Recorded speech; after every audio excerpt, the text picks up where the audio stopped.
مؤتمر الاتحاد الإفريقي 38. تعزيز للعدالة، لكن غياب الرئيس الجزائري يثير التساؤلات.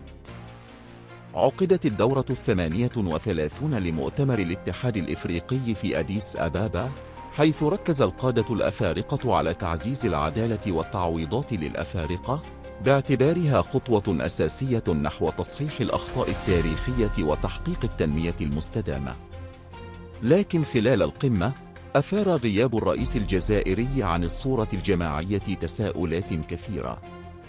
الصورة الجماعية للقادة تعد رمزاً للوحدة الإفريقية، وغياب رئيس الجزائري عنها فتح المجال أمام التكهنات.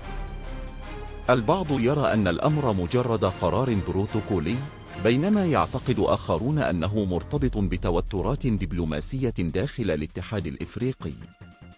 ورغم انتشار الجدل، لم يصدر أي توضيح رسمي من الجزائر حول أسباب هذا الغياب.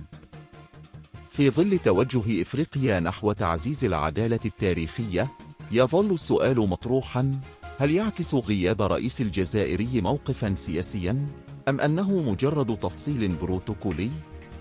شاركونا آرائكم في التعليقات، ولا تنسوا الاشتراك في القناة والإعجاب بالفيديو لدعمنا.